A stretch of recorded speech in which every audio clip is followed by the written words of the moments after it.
Es probable que muchos de los métodos de conservación de los alimentos utilizados en la actualidad se hayan descubierto por casualidad en el siglo pasado. Esto se logró cuando los pueblos primitivos observaban que la carne seca y los pescados salados resistían a decomposición. Alimentos y enfermedades. Como se preparan más productos alimenticios en instalaciones centrales y los distribuyen ampliamente, cada vez es más probable que los alimentos, al igual que los suministros de agua municipales, se conviertan en una fuente de brotes generalizados de enfermedad. Para minimizar esta posibilidad de brote, las comunidades han creado organismos locales cuya función es inspeccionar lecherías y restaurantes. Algunas de ellas puede ser la FDA y el Departamento de Agricultura USDA en los Estados Unidos, donde también mantienen un sistema de inspectores en puertos y sitios de procesamiento centrales. Un adelanto reciente en este campo ha sido la introducción del análisis de riesgo y punto de control crítico, denominado HACCP. Tiene por objetivo salvaguardar alimentos desde la granja hasta el contenedor y, más importante, si se detecta un microorganismo, lo eliminan y evitan la proliferación del mismo. Otro aspecto importante es la supervisión de temperatura adecuada, esto para destruir los microorganismos patógenos durante el procesamiento de almacenamiento. Enlatados industriales de alimentos. Hay muchas técnicas utilizadas para el tratamiento comercial. Uno consiste en utilizar el grado correcto de calor necesario para destruir el microorganismo que causan el deterioro y los microbios peligrosos, como Clostridium botulinum, formador de endopora, y este no altera el aspecto ni el sabor del alimento. Así, en gran parte la investigación se destina solamente en determinar el tratamiento calórico mínimo exacto para lograr ambos objetivos. Estos envasados son sometidos a esterilización comercial mediante vapor a presión en una retorta de gran tamaño que funciona con el mismo principio de un autoclave. Para asegurar la esterilización comercial se aplica el calor suficiente para el tratamiento denominado 12D, reducción de 12 órdenes de magnitud o cocción botulínica. Esto indicando que si había 1 millón de endosporas, después del tratamiento solo sobreviviría una, considerándose esto bastante seguro. Deterioro de los alimentos enlatados. Si los alimentos enlatados se incuban a temperatura elevada, como en un camión a pleno sol o al lado de un radiador de vapor, las bacterias termófilas que a menudo sobreviven a la esterilización comercial pueden germinar y crecer. Por lo tanto, el deterioro causado por anaerobio termófilo es una causa bastante común de deterioro de los alimentos enlatados con bajo contenido ácido. El deterioro de descomposición ácida sin gas produce la lata hinchada debido a la producción de gas y el contenido presente con un pH más bajo y un olor ácido. Es causada por el microorganismo termófilo como Geobacillus thermophilus, que se encuentra en almidón y las azúcares utilizadas para la preparación de alimentos. El procesamiento incorrecto suele provocar deterioro por microorganismos fermentadores de endospora. La presencia de bacterias que no forman sugieren que con firmeza la lata tiene alguna filtración. Esto conlleva que a menudo las latas que contienen filtración se contaminen durante el proceso de enfriado, después del procesamiento de calor. También podemos notar el deterioro por procesamiento insuficiente o filtración en la lata, la cual puede producir olores de putrefacción, por lo menos en alimentos con alto contenido de proteína y sucede a temperaturas de almacenamiento normales. Estos tipos de deterioro siempre existen la posibilidad de que estén presentes bacterias botulínicas. Los problemas ocasionalmente en los alimentos ácidos se debe a que unos pocos microorganismos resisten el calor y que toleran los ácidos. Entre los hongos que resisten el calor figuran los Bisoslavis fulva, un hongo filamentoso que produce un ascaspora resistente al calor, y algunos hongos filamentosos, en particular la especie de Aspergillus, que a veces produce cuerpos resistentes especializados como esclerotes. También existe una bacteria formadora de esporas llamada Bacillus coagulans, que es inusual porque puede crecer en un pH de casi 4. El envasado aséptico. El uso de envasado aséptico para conservar alimentos es cada vez mayor. Los envases suelen fabricarse con algunos tipos de materiales que no pueden tolerar el tratamiento convencional de calor, como el papel laminado o plástico. Por eso, esos recipientes de metal pueden esterilizarse con vapor sobrecalentado u otros métodos que utilizan altas temperaturas. También para esterilizar los materiales de envasado es posible hacer haces de electrones de alta energía. Mientras el material permanece en el ambiente estéril, se le da forma al envase, que luego se llena con los alimentos líquidos que se esterilizarán por calor de manera convencional. Radiación y conservación industrial de alimentos. Desde hace mucho se ha reconocido que la irradiación es letal para los microorganismos. De hecho, en 1905 se emitió en Gran Bretaña una patente para el uso de radiación ionizante a fin de mejorar las condiciones de los productos alimenticios. En 1921 se sugirieron específicamente los rayos X como una manera de inactivar larvas que causan la traquinosis en la carne del cerdo. La radiación ionizante, que inhibe la síntesis de DNA e impide el modo eficaz de reproducción del microorganismo, insecto o planta, es en general por los rayos X o gamma producidos por el cobalto 60 radioactivo. La radiación se mide por Grace, abreviado KGY, y una medida denominada así en honor a los primeros radiólogos. Las dosis bajas de radiación, menos de 1 K, se utilizan para matar insectos, desinfectaciones e inhibir brotaciones como la de las papas almacenadas. La dosis de pasteurización de 1 a 10 Gray pueden usarse en carne de ave de corral para eliminar y reducir las cantidades de patógenos bacterianos específicos. Las dosis altas, más de 10 Grays, se utilizan para la esterilización o al menos disminuir en gran cantidad la población bacteriana de muchas especies. Cuando se necesita una penetración profunda, el método de irradiación preferido son los rayos gamma, producidos por el cobalto 60. Sin embargo, este tipo de tratamiento requiere varias horas de exposición en lugares aislados, detrás de paredes protectoras.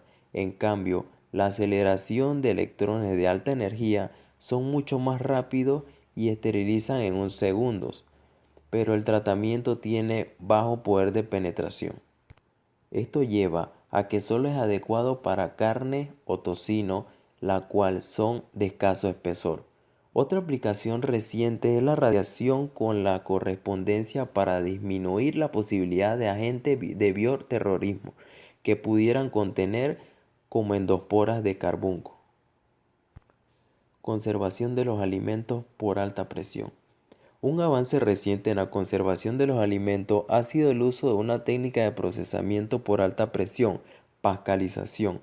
Los alimentos preenvueltos como frutas, embutidos y tiras de pollo precocida se sumergen en un tanque de agua presurizada. La precisión puede alcanzar los 87.000 psi, lo que compara con un equivalente de aproximadamente 3 elefantes sobre una moneda de 10 centavos. Esta presión ayuda en los procesos para la destrucción de muchas bacterias como Salmonella, Listeria y la cepa patógena de Escherichia coli por alteración de muchas funciones celulares. Asimismo, destruye microorganismos no patógenos que tienden a acortar el tiempo de conservación de los productos. Este es más eficaz, siendo más rápido ya que no necesita aditivos, no requiere aprobación regulatoria y tiene la ventaja de conservar colores y los sabores de los alimentos mejor que muchos otros métodos y no provoca la preocupación de radiación en los alimentos. Papel de los microorganismos en la producción de alimentos. En la última parte del siglo XIX se utilizaron por primera vez microbios en la producción de alimentos. Este avance determinó con rapidez una mejor comprensión de las relaciones entre microorganismos específicos y sus productos y actividades. Este periodo puede ser considerado el principio de la microbiología industrial de los alimentos. Por ejemplo, una vez que se supo que ciertas levaduras cultivadas en determinadas condiciones producían cerveza y que ciertas bacterias podían deteriorarla, determinadas industrias comenzaron a realizar esta investigación microbiológica y seleccionaron ciertos microbios. En esta sección, los microorganismos se basan en la producción de diversos alimentos comunes. Queso. Todos los quesos requieren la formación de cuajo.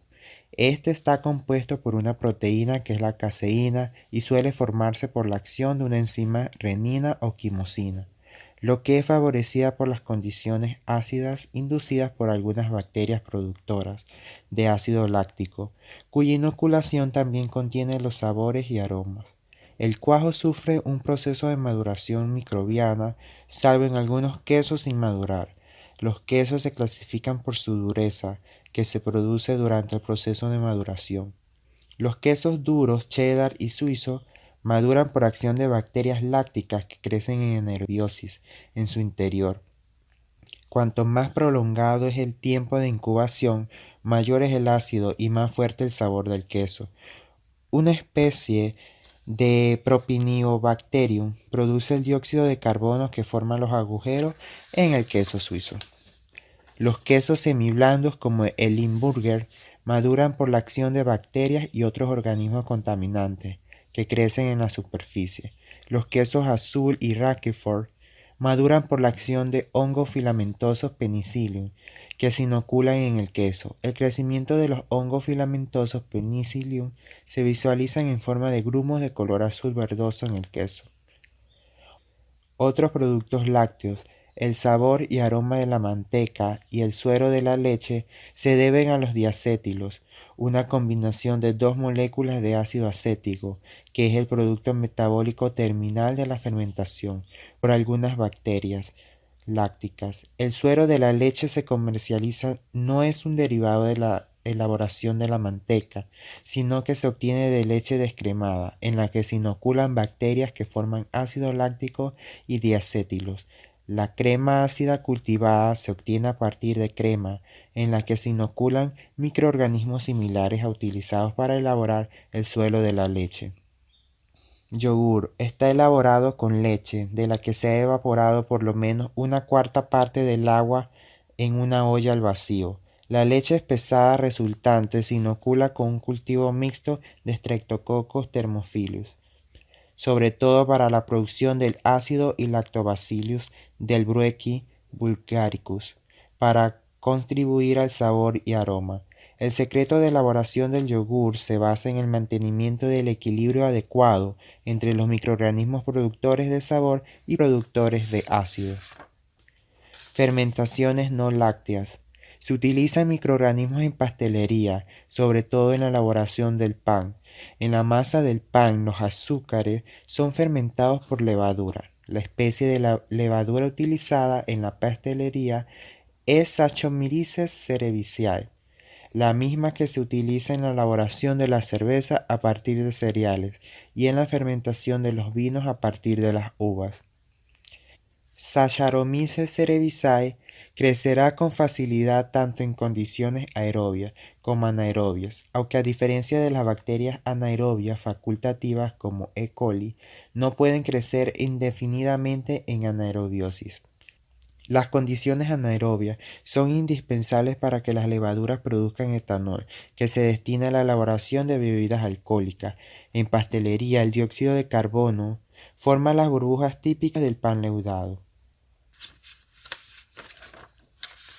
Bebidas alcohólicas y vinagre. Los microorganismos intervienen en la producción de casi todas las bebidas alcohólicas.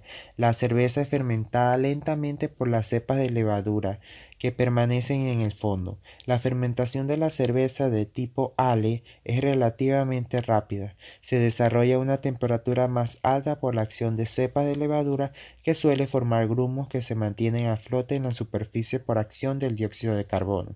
En el vino, las bacterias convierten el ácido málico en ácido láctico, que es más débil que un proceso denominado fermentación maloláctica. El resultado es un vino menos ácido. El cultivo Tecnología de fermentación. La producción industrial de productos microbianos suele implicar la fermentación. La fermentación industrial es el cultivo en gran escala de microbios u otras células aisladas para producir una sustancia valiosa desde el punto de vista comercial. La fermentación industrial también se utiliza en biotecnología para obtener productos útiles a partir de células vegetales o animales genéticamente modificados. Los recipientes para fermentación industrial se conocen como bioreactores. El aire se introduce a través de un difusor en el fondo y una serie de paletas propulsoras y deflectores fijos en la pared mantienen agitada la suspensión microbiana. El oxígeno no es muy soluble en el agua y resulta difícil mantener la suspensión microbiana densa bien aireada. En términos generales, en la fermentación industrial, los microbios producen metabolitos primarios como etanol o secundarios como penicilina. Un metabolito primario se forma al mismo tiempo que las nuevas células y la curva de producción es casi paralela a la de la población celular. Metabolitos secundarios no se produce hasta que el microorganismo ha completado en gran medida su fase de crecimiento logarítmica, conocida como trofase. Luego se produce la mayor parte del metabolito secundario que se conoce como idiofase. Productos industriales. La elaboración del queso produce un desecho orgánico denominado suero de la leche. El suero debe ser desechado como aguas residuales o ser desecado y quemado como residuos sólidos. Ambos procesos son costosos y plantean un problema ecológico. Sin embargo, los microbiólogos han descubierto un uso alternativo del suero. De este modo, los microbiólogos están inventando uso para los productos antiguos y creando otros nuevos. Aminoácidos. Los aminoácidos se han convertido en un producto industrial importante de los microorganismos. Por ejemplo, todos los años se producen más de 1 millón de toneladas de ácido glutámico, utilizado para formar el glutamato monosódico, un intensificador del sabor. Ciertos aminoácidos como la lisina y la metionina no pueden ser sintetizados por los animales y están presentes solo en concentraciones bajas en la dieta normal. Por consiguiente, la síntesis comercial de lisina y algunos de los otros aminoácidos esenciales como suplementos alimentarios de cereales es una industria importante. Cada año se producen más de 250.000 toneladas de lisina y metionina. Dos aminoácidos sintetizados por microorganismos, la fenilalanina y el ácido aspartico, han adquirido importancia como componentes del edulcorante sin azúcar aspartamo. En los Estados Unidos se producen alrededor de 3.000 a 4.000 toneladas de cada uno de estos aminoácidos por año. En la naturaleza, los microbios rara vez producen más aminoácidos que los necesarios para cubrir sus propias necesidades, porque la inhibición por retroalimentación evita la producción antieconómica de metabolitos primarios. La producción microbiana comercial de aminoácidos depende de mutantes especialmente seleccionados y a veces de manipulaciones ingeniosas de las vías metabólicas. Ácido cítrico. El ácido cítrico es un componente de las frutas cítricas como las naranjas y los limones, que en algún momento eran su única fuente industrial. Sin embargo, hace más de 100 años el ácido cítrico se identificó como un producto del metabolismo de los hongos filamentosos. Este descubrimiento se usó por primera vez como un proceso industrial cuando la Primera Guerra Mundial interfirió en la recolección de la cosecha italiana de limones. El ácido cítrico tiene una variedad extraordinaria de usos, además de los obvios de dar acidez y sabor a los alimentos. Es un antioxidante y ajustador del pH en muchos alimentos y en los productos lácteos sirve a menudo como emulsionante. En todo el mundo se producen más de 1.6 millones de toneladas de ácido cítrico por año. Gran parte de esa cantidad es producida por un hongo filamentoso. Enzimas. Las enzimas se utilizan mucho en diferentes industrias.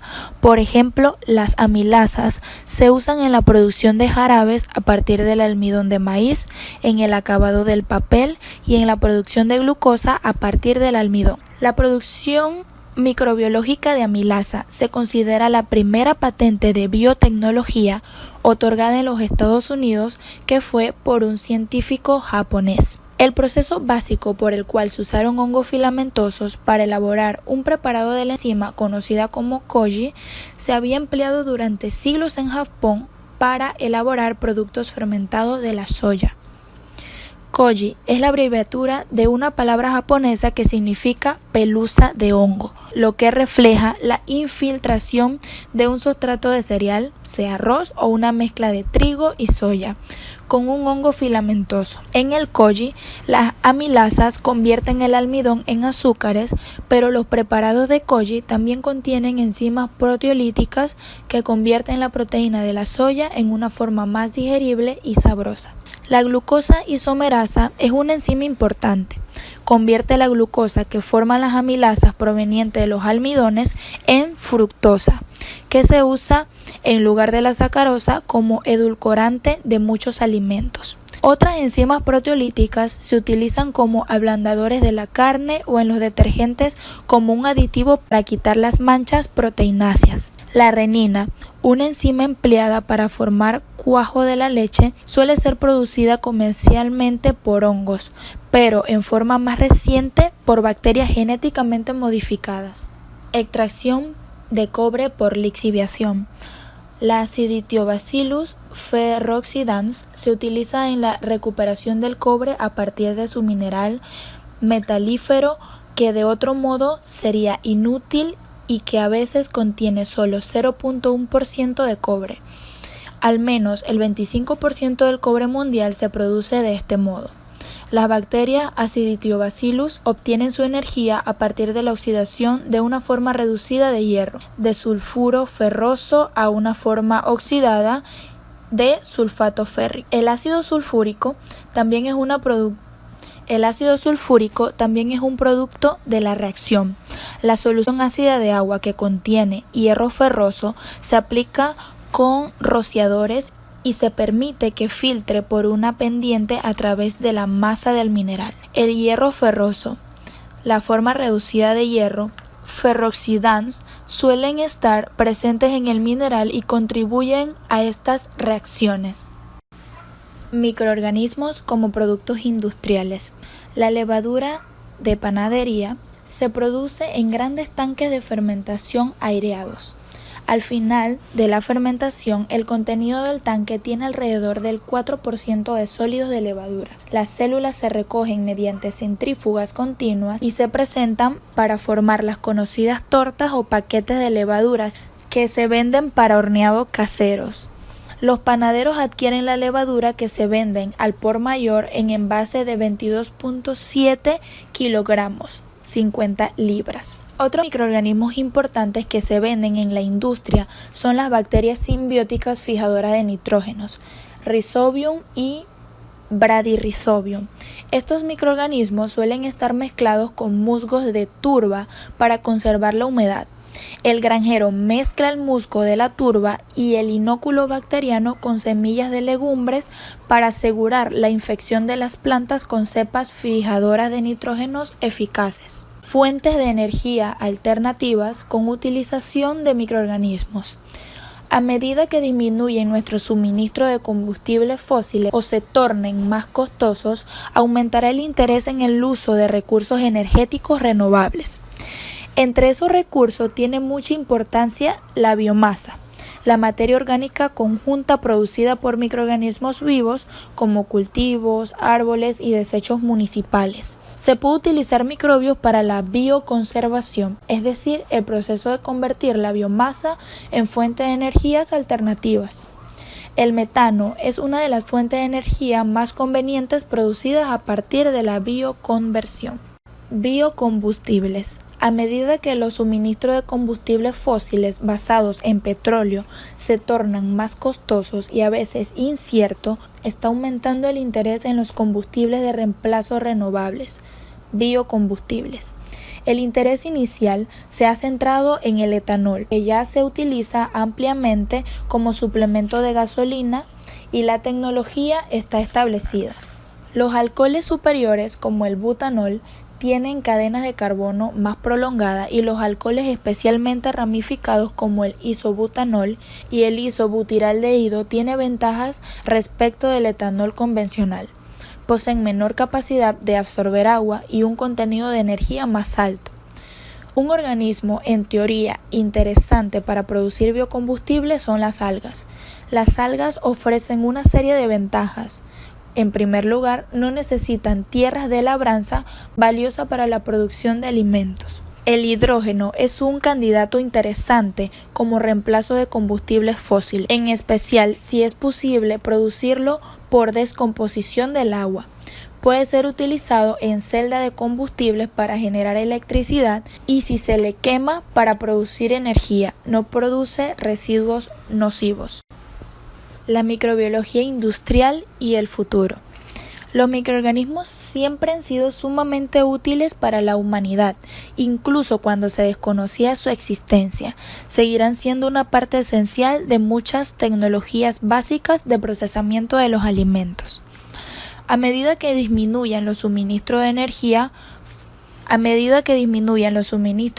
fósil, aumentará el interés en las fuentes renovables de energía como el hidrógeno y el etanol. Es probable que se torne más importante el uso de microorganismos especializados para fabricar estos productos en escala industria. Cuando las nuevas aplicaciones y productos de la biotecnología entren en el mercado, afectarán nuestra vida, acerca de las cuales solo podemos especular hoy en día.